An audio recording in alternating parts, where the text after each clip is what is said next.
आज के इस नए वीडियो में मैं आपको तुलसीदास जी का जीवन परिचय लिखना बताऊंगा, वो भी एकदम शॉर्ट ट्रिक से कि कैसे आप लिखेंगे कि आपके जो 5 नंबर है ये आपके बोर्ड एग्जाम में आपका पक्का हो जाएगा।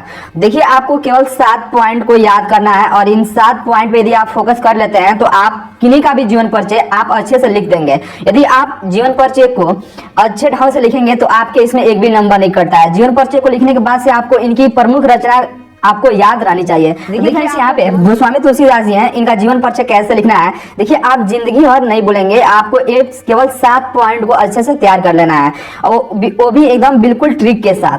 देखिए, यहाँ पे सबसे पहले आपको कौन कौन सी बातें ध्यान में रखनी है। तो देखिए, जो आपका मेन पॉइंट है वो आपका होता है फ्रेंड्स इनका नाम, उसके बाद से जन्म स्थान, मृत्यु, पिता का नाम, माता का नाम, यदि इनकी पत्नी है तो पत्नी का नाम भी लिखना रहता है आपका जीवन परिचय में। चलिए मैं आपको यहाँ पे दिखा दे रहा हूँ। जैसे में यहाँ पे देखिए आपका तुलसीदास का जीवन परिचय। यदि आपको देखिए बोर्ड एग्जाम में अच्छे नंबर लाना रहता है तो देखिए आपको कैसे लिखना रहता है।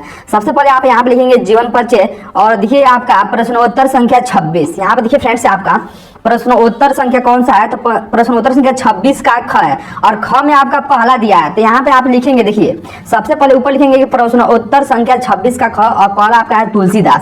उसके बाद देखिए कई बच्चे क्या करते हैं कि डायरेक्ट इनका जीवन परिचय लिखने लगते हैं, तो आपको ऐसा बिल्कुल भी नहीं करना है। सबसे पहले यहाँ पे लिखना है आपका संक्षिप्त परिचय। संक्षिप्त परिचय में इनका नाम, जन्म, माता, जो भी आपका है रचना वचना, उसको आपको लिख देना है। तो यही मैं आपको केवल 7 पॉइंट बताने वाला हूँ। यदि आप इन 7 पॉइंट को अच्छे से तैयार कर लेंगे तो आप इनका जीवन परिचय अच्छे से लिख लेंगे। देखिए सबसे पहले जो इनका नाम, ठीक है, यहाँ पे देखिए आपको क्या लिखना है, नाम।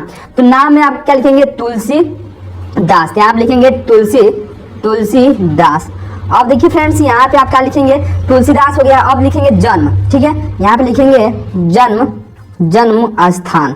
देखिए आपको ज्यादा पेज लिखेंगे तो आपको ज्यादा नंबर नहीं मिलेगा, क्योंकि जो आपका जीवन परिचय होता है इसमें आपको 2D पॉइंट लिखना रहता है, यानी कि मेन जो आपका पॉइंट है यदि आप उसको लिख देंगे तो एग्जामिनर जो जांच करेगा कॉपी, तो उसको जो आपको जन्म स्थान, उसके नाम, क्या बोलते हैं, मृत्यु और उनके माता पिता का नाम ही देख कर वो आपके 5 नंबर दे देते हैं। तो यहाँ पर देखिए जन्म स्थान में क्या लिखेंगे कि इनका जन्म स्थान क्या है, जन्म कब हुआ था। यहाँ देखिए जन्म स्थान नहीं, तो आप जन्म लिखेंगे सन 1532 ईस्वी, ठीक है। उसके बाद से देखिए आप लिखेंगे फ्रेंड्स कि माता का नाम, क्या लिखेंगे, माता का नाम।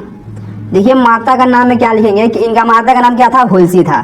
क्या था, हुलसी। इनके नाम से मिलता है। यहाँ पे देखिए आपका क्या है, तुलसी है, तुलसी, यहाँ पे देखिए हुलसी है, लत, ठीक है। तो इनके नाम से इनका माता का जो नाम है मिलता है। अब देखिए यहाँ पे लिखेंगे पिता का नाम, ठीक है, पिता का नाम।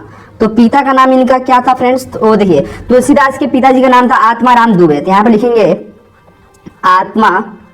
आत्माराम दुबे। अब देखिए यहाँ पे आप क्या लिखेंगे कि पत्नी का नाम, ठीक है। तो यहाँ पे लिखेंगे पत्नी।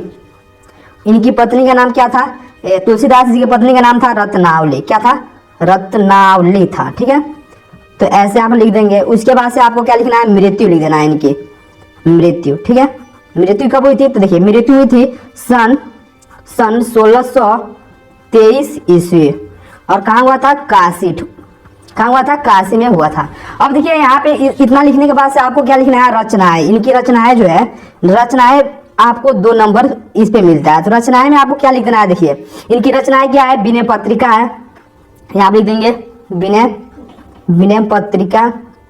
उसके बाद से आपका कौन सा है, गीतावली है, गीतावली के बाद से आपका क्या है, दोहावली भी, यानी कि क्या है, रचना है, दोहावली। तो देखिए इतना आप क्या करेंगे कि ये आपका क्या है, मेन पॉइंट है। यानी कि इन 7 पॉइंट को यदि आप तैयार कर लेते हैं तो देखिए एग्जामिनर जब आपका कॉपी चेक करेगा तो आपका यहाँ से देख लेगा नाम, जन्म स्थान, जन्म देख लेगा, ठीक है। उसके बाद से माता का नाम देख लिया, पिता का नाम देख लिया, और यहाँ से आपका पत्नी हो गया रत्नावली, मृत्यु सन 1623 काशी में, रचना है विनय पत्रिका, गीतावली, दोहावली, ठीक है। इतना चेक करने के बाद से आपके क्या करते हैं, एग्जामिनर आपको नंबर दे देते हैं, आपका 5 नंबर आपका मिल जाता है। उसके बाद से देखिए आपको इतना केवल लिख कर नहीं छोड़ना है। उसके बाद से अब आपको क्या करना है कि स्टार्ट करना है जीवन परिचय। यहाँ पर चलिए मैं आपको दिखा दे रहा हूँ। तो यहाँ पे आपको सेम इसी तरह से लिख देना है प्रश्नोत्तर संख्या 26 का ख, उसके बाद से तुलसीदास। अब देखिए जीवन परिचय में कैसे लिखना है कि गोस्वामी तुलसीदास जी का जन्म। अब देखिए जो आपका यहाँ पे जन्म है यानी कि 1500 कब गए 1532 ईस्वी में, इसको आपको ब्लैक से लिखना है। क्या लिखना है? ब्लैक से लिखना है। तो सन 1532 ईस्वी में बांदा जिले के राजापुर ग्राम में हुआ था। इसी तरह से आपको बोर्ड एग्जाम की कॉपी में भी लिखना है। अब देखिए हुआ था, कुछ विद्वान इनका जन्म एटा जिले के सोरो ग्राम में मानते हैं, यानी कुछ विद्वान का मानना है कि इनका जो जन्म स्थान है वो आपका एटा जिले के सोरो ग्राम में भी मानते हैं। तुलसी सरयू पारिण ब्राह्मण थे, इनके पिता आत्माराम दुबे। देखिए यहाँ से इनके पिता का नाम भी ब्लैक से लिखेंगे आप, ठीक है। और माता हुलसी ने अभुक्त मूल नक्षत्र में उत्पन्न होने के कारण इन्हें त्याग दिया था। तो देखिए आपको क्या करना है कि बोर्ड एग्जाम की कॉपी में सेम इसी तरह से आपको जीवन परिचय लिखना है। और देखिए यहाँ पे केवल आप इन 7 पॉइंट को क्या कीजिएगा कि कहीं आप एक छोटे से आप रफ कॉपी या कहीं से भी आपको इसको लिखकर इसको अपने पास रख लीजिएगा। यहाँ से आप जन्म, यहाँ से इनका नाम, जन्म, माता पिता, यहाँ से आप अच्छे से तैयार करते रहिएगा। ये देखिए इन 7 पॉइंट से ही आप जीवन परिचय को लिख सकते हैं, बना बनाकर कहानी जैसे लिखिएगा, क्योंकि इसमें तो आपका मेन यही होता है 7 पॉइंट। देखिए सेम इसी तरह से यदि आप बोर्ड एग्जाम की कॉपी में आप जीवन परिचय लिखेंगे तुलसीदास जी का, तो आपका एक भी नंबर नहीं कटनेगा।